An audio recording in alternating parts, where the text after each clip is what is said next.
Hello and welcome to History Through Question. Today's topic is GIC Lecturer History Last Year's Questions. This is about me. Let's start today's question. Starting with the 89 question, who founded Gangai Kon Cholapuram? So you have to find the correct answer. Here the correct answer will be C, that is the Rajendra first. Let's discuss. तो ये जो गंगई कोन चोलापुरम है, it's a village located near to Jayankondam, Aralur districts. It is in Tamil Nadu. So please make sure this town is located in the, or this village is located in the Tamil Nadu. And it became the capital of Chola dynasty. So it's also served as a capital of famous Chola kingdoms and during time periods 1025. At that time, the emperor was, or the king was, the Rajendra Chola first. And at the same time also served as a Chola capital for around another 250 years. And in the early 11th century, ये जो temple है, it was called built by the Rajendra Chola, who was the son and successor of the Raj Raja Chola. So this temple got built by the Rajendra Chola, who was in turn the son and successor of the Raj Raja Chola. ये जो temple है, इसकी तो वॉलक्चियस temple है. It stands next to the famous Brihadeeswara temples that was also located at Tanjore. So Brihadeeswara temple जो तंजौर में है, ये टेम्पल उसके वाइसिनिटी में स्टैंड करता है. और ये जो गंगई कोन चोलापुरम है is regarded as the reproductions of Brihadeeswara temple that was built by the Raja Raja Chola, that was in turn the father of Rajendra Chola. Next question 90. Hindustan socialist Republican association was formed. ये किसने फॉर्म करी थी? अब यहाँ पे डायरेक्ट जो क्वेश्चन है, ये हमको अगर हम डायरेक्टली पढ़ेंगे Hindustan socialist Republic association, that might be probability कि हम उसको आंसर ना कर पाए, तो इसको थोड़ा सा डिटेल में देखते हैं. सो ऑल्दो इसका जो करेक्ट आंसर होगा दैट इज द सी, चंद्रशेखर आजाद. सो यहाँ पे अगर हम देखें तो हिंदुस्तान सोशलिस्ट रिपब्लिकन एसोसिएशन है, ये एक तरीके से रेवोल्यूशनरी पार्टी है. It's a revolutionary party. अब ये revolutionary parties during the India's struggle for independence emerged हुई थी because they lost faith in the efficacy of the Gandhian methods along with the other methods that was available at that time. तो इन्होंने revolutionary path को choose किया था and it was said by the Ram Prasad Bismil. Another factual informations, Ram Prasad Bismil along with its associates, इनका objective क्या था? To fight against the British colonial rule in India and achieve independence. और इनको independence को achieve करना था for the country through an armed rebellion, because earlier जो methods थे वो फेल्ड हो गए थे ब्रिटिशर्स के सामने. तो इन्होंने ट्राई किया था that is the armed rebellion. और ये जो जरूरी होगा आर्म्ड रेबेलियन तभी हम करेंगे, मींस हम फोर्सफुली तरीके से इंडिपेंडेंस हम लेंगे ब्रिटिशर से. ओरिजिन अगर हम बात करें हिंदुस्तान सोशलिस्ट रिपब्लिक एसोसिएशन का, तो इनिशियली राम प्रसाद बिस्मिल ने इसको फॉर्म किया था 1923 में. ओके और ये रीजन क्या था? ये जो महात्मा गांधी ने जब कॉल्ड ऑफ कर दिया था non cooperation movements that was in the 1922, जो कि एक चौरी चौरा इंसिडेंट हो गया था वहां पे, तो महात्मा गांधी जी ने उस मूवमेंट को कॉल्ड ऑफ कर दिया था. तो काफी जो नेशनलिस्ट लीडर्स थे वो सेटिस्फाई नहीं थे. वो लोग चाह रहे थे कि ये जो मूवमेंट है अगर कंटिन्यू रहता, there might be a probability that we achieve independence. तो इस तरीके से जो था, और इसलिए जो मेथड्स थे गांधीयन मेथड्स से, उन्होंने अपने आप को डिटैच करके एक अपना रेवोल्यूशनरी पार्टी को फॉर्म किया था.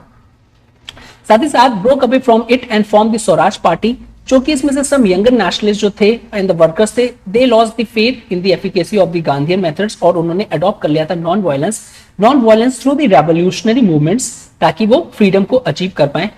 बिस्मिल जो थे himself had oppose Gandhi ji in the 1922 sessions of Indian National Congress, जो कि हुआ था गया. तो another factual information that is 1922 का इंडियन नेशनल कांग्रेस सेशन कहां पे हुआ था? दैट इज गया में हुआ था. और उसके बाद में अगर हम बात करें फिर 1924 में 25 में many young peoples join the party, और उसमें से प्रोमिनेंट अगर हम बात करें that is the Bhagat Singh, Sukhdev and Chandrashekhar Azad. तो ये लोग काफी इंपॉर्टेंट थे. That is the Bhagat Singh, Sukhdev and Chandrashekhar Azad. तो ये काफी इंपॉर्टेंट लोग थे। अब एक्टिविटीज की बात कर लेते हैं यहाँ पे, क्या इनकी एक्टिविटीज थी? तो एज अ नेम सजेस्ट ये रेवोल्यूशनरी पार्टीज थी, तो ये रॉबरीज करते थे और वेरियस रेड्स करते थे। अब ये लोग रॉबरीज और रेड्स क्यों करते थे? What was its objective? Its objective is to raise fund so that they acquire arms and ammunitions which in turn वो आर्म रेबेलियन कर पाए against the Britishers. Famous incident इनके टाइम पे या फिर इस ऑर्गेनाइजेशन से जो रिलेटेड है that is the Kakori conspiracy, Hindi में इसको काकोरी कांड भी कहते हैं। अब ये हुआ था 9 अगस्त 1925 में। अब यहाँ पे जो मेंबर्स ऑफ द पार्टी थे उन्होंने ट्रेन को लूट कर दिया था जो कि गवर्नमेंट का मनी लेके जा रही थी नियर लखनऊ। अब हुआ क्या था, इसमें एन इनोसेंट पैसेंजर को किल्ड हो गया था एक्सीडेंटली इन द प्रोसेस, और जो पीपल इसमें इन्वॉल्व थे इस एपिसोड में दैट इज दी राम प्रसाद बिस्मिल, अशफाकुल्ला खान, राजेंद्र लहरी, ठाकुर रोशन सिंह। अब ये जो सारे के सारे 4 लोग थे इनको इवेंचुअली हैंग कर दिया गया था by government in the year 1927 इनके इन्वॉल्वमेंट के लिए। नाउ चंद्रशेखर जो आजाद थे ऑल्सो इन्वॉल्व ऑल्दो, लेकिन वो अरेस्ट से बच गए थे, वो भाग गए थे। और 1928 में एक और डेवलपमेंट होता है that is Hindustan socialist Republican party में। इसका जो नेम था इसका चेंज करके कर दिया जाता है हिंदुस्तान रिपब्लिकन सोशलिस्ट एसोसिएशन। सो 1928 में पार्टी का नाम चेंज करके Hindustan Republican socialist association. It is because कि जो भगत सिंह थे वो काफी एडवोकेट कर रहे थे सोशलिज्म का element. Okay, so with this the correct answer will be C. Next question 91st, that is the Gupta era begin. अब ये जो गुप्ता एरा है ये कब बिगिन हुआ था? Here the correct answer will be B in 319 AD. So ये Gupta era जो है it was started by whom? It was started by the Chandragupta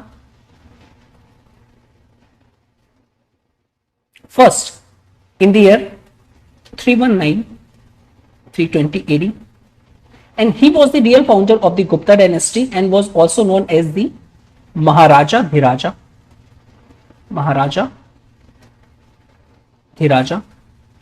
What exactly is the meaning of Maharaja Dhiraja? That is the kings of kings. So again factual information relevant from our exam.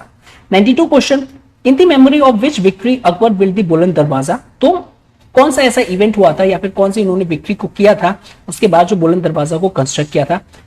The correct answer will B A, that is the battle of Gujarat.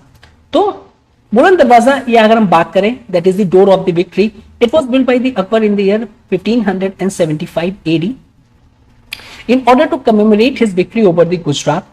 और इसका जो main entrance था to the Jama Masjid और वो located है that is the Fatehpur Sikri जो कि काफी पास में है आगरा के। Next question 93, Uttaramerur inscriptions of the which Chola related to the reign of the ruler. तो उत्तरामेरूर इंस्क्रिप्शन किससे रिलेटेड है?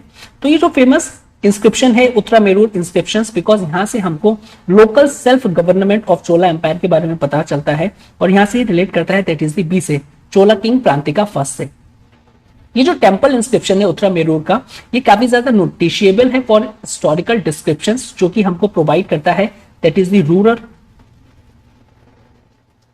सेल्फ गवर्नेंस के लिए।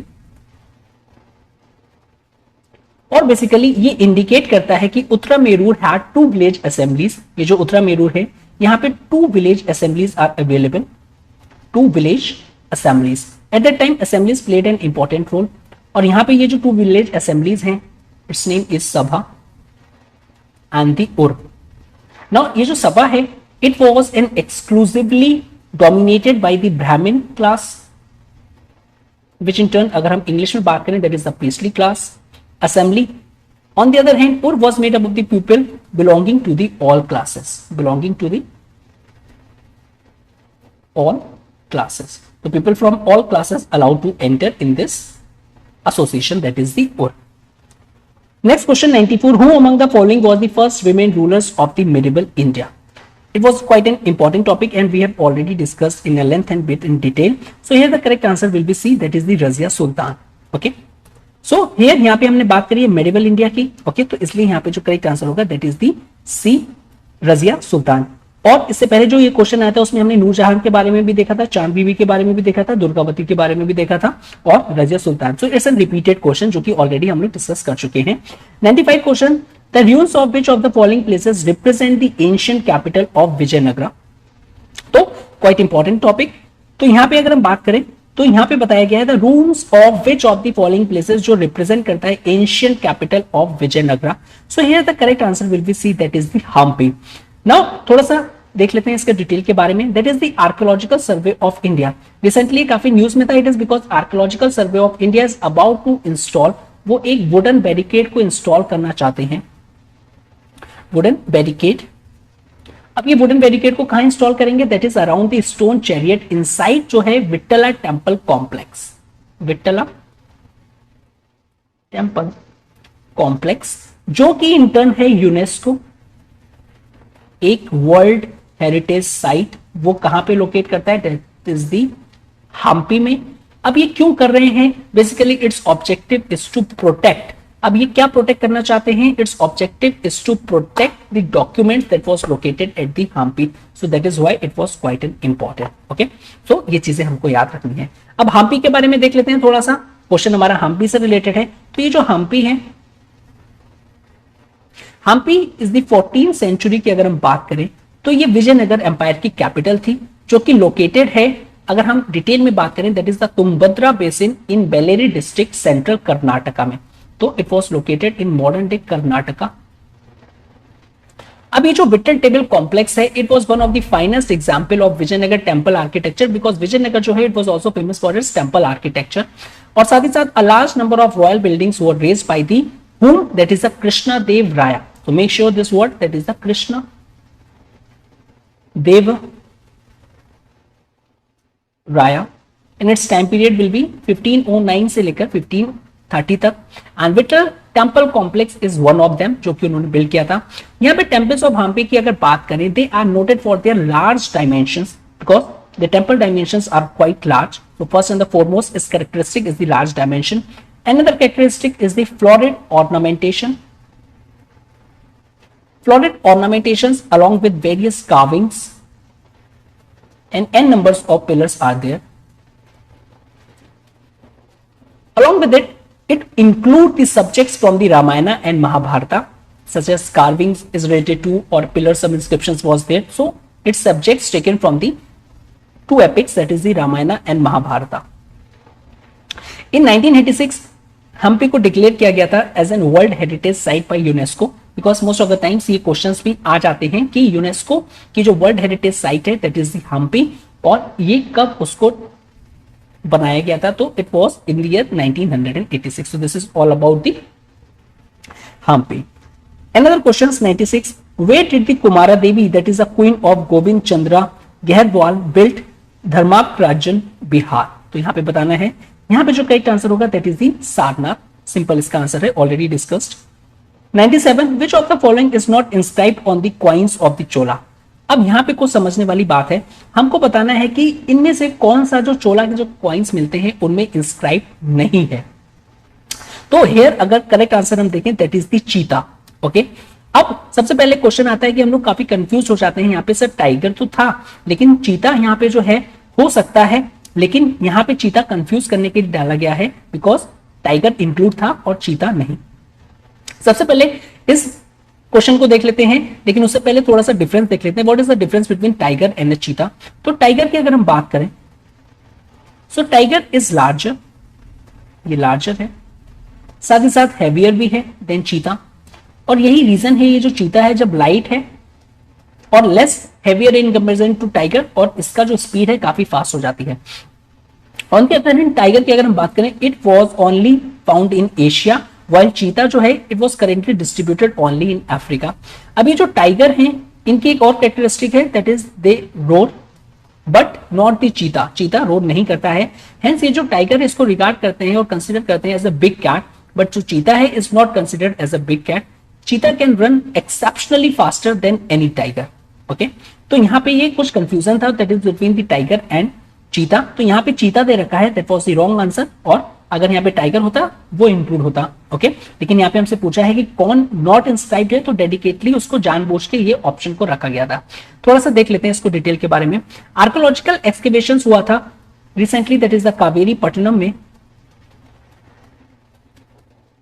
जो कि प्रोवाइड करता है information with respect to the Chola coins. Chola coins के बारे में हमको बताता है, इनका शेप्स क्या था, डिनोमिनेशंस क्या था, and their symbolic representations as well. अब ये जो चोला कॉइन्स है were found in the square and some other shapes. So here the coins are not in the regular sphere shapes, in contrast it was found in the square along with various other geometrical shapes। ये जो coins हैं they bore the emblem of Chola, which is defined by a standing tiger with its tail upraised on the one side and an elephant on the other side. On the other hand, Chola rulers जो Uttamala Chola हैं, they also struck the silver with the royal emblem of tiger facing two fishes on the obverse side of the coin. These coins also contain the Nagari legends, that is the Uttama Chola। तो उत्तमा चोला के बारे में भी आपको याद रखना है कि उत्तमा चोला जो है इन्होंने स्ट्रक किए थे silver coins with the royal emblem, that is the tiger facing two fishes। Another question 98, which of the following animals is not found in the Harappan seals? So quite simple, अगर हम बात करें तो यहाँ पे जो काउ है it was not available, it was not found in various seals। अब यहाँ पे जो सील्स की बात करी गई है, हरप्पन की जो सील्स हैं it was quite famous because it throws light on the economy social aspects of the Harappan civilization। okay, and यहाँ पे अगर हम बात करें so there are mythical and composite creatures हैं, that is वहां पे जो हरप्पन सील्स में हमको देखने को मिलते हैं such as human faced goat हो गया, part bull हो गया, and part elephant हो गया, etc। a large number of animals are also depicted on the seals। अब ये कौन कौन से हैं, that is the sheep, goat, humped bull, buffalo, elephant, tiger, lion, Indian bison, rhinoceros, and a short-horned humpless bull, etc., etc. But cow evidence हमको नहीं मिला है। So here the correct answer will be D। 99. Which of the following Mughal emperor had abolished the Sijda custom? So here you have to tell the Sijda custom ये जो था। So here the correct answer will be C, that is the Shahjahan। Shahjahan abolished the Persian court custom of Sijda। Okay. On the other hand, Shahjahan also abolished the ritual and other practices of his father and grandfather that was started by his father and grandfather। This pleased the Orthodox Muslim immensely because Sijda was against the tenet of Islam, because at that time when Sijda was imposed, so it was considered as an against the tenet of the Islams and various Orthodox Muslim sects। okay, so they were under the impressions that it was against the basic teachings of the Islam। okay, so when Shahjahan abolished it, Orthodox Muslim community feel pleased। 100 question, in which book is there a mention of the marriage of Jayachandra's daughter Sanyogita with the Prithviraj III? So here the correct answer will be B, Prithviraj Raso। okay, देख लेते हैं detail में यहाँ पे। so ये जो पृथ्वीराज रासो है is an Braj भाषा एपिक पोयम है। तो इसका जो जीनर की अगर हम बात करें तो दैट इज द ब्रज भाषा। Please do remember this word, Braj भाषा एपिक पोयम। किससे रिलेट करती है? It was about the life of 12th century Indian king, that is the Prithviraj Chauhan, and whose time period will be 1166-1192 Common Era. It was written by whom? It was written by Chandra Bardai, who according to text was a court poet of the king. और earlier text जो है it was gone back to the 16th century. At the same time, some scholars but date its older version that was goes up to the 13th century. By the 19th century, several interpolations भी हुए थे, इसमें कुछ additions भी हुए थे that has been made to the original text. अब ये किसके अंडर पैट्रोनेज में हुए थे? That is from the Rajput rulers. साथ ही साथ ये जो बुक है it contains करती है mixture of historical facts along with the imaginary legends and it is not considered historically reliable because काफी उसमें historical facts हैं और यहाँ पे जब interpolation और जो addition हो जाता है तो उसकी जो authenticity होती है, ये जो historical जो methods होते हैं या फिर historical methods के थ्रू अगर किसी एविडेंस में या फिर किसी टेक्स्ट में इंटरपोलेशन और एडिशंस पाए जाते हैं तो उसकी ऑथेंटिसिटी पे क्वेश्चन किया जाता है। That is why it was not considered historically reliable कि इसके सिर्फ बेसिस पे हम रिलाय नहीं कर सकते हैं। The other hand we talk about that is the Jaichandra's जो डॉटर थी that is the Sanyogita fell in love with Prithviraj after hearing about his heroic act और उन्होंने डिक्लेयर कर दिया था that she would marry only him. अब ये जो जयचंद थे उन्होंने अरेंज किया था swayamvara, that is the husband selection ceremony होती है अपनी डॉटर के लिए, बट उन्होंने intentionally did not invite Prithvi Raja अब क्या होगा, पृथ्वीराज गुस्सा हो जाएंगे and Prithviraj march to Kannauj with 100 of warriors, और फिर उन्होंने इलोप किया था विद समयोगिता को. So that was the poem. Okay, so इस लेक्चर्स में इतने ही. आगे के जो क्वेश्चंस हैं हम कवर करेंगे नेक्स्ट लेक्चर में. So if you like this video, please do like, share and subscribe, and thank you very much for watching this. Have a good day and stay safe. And one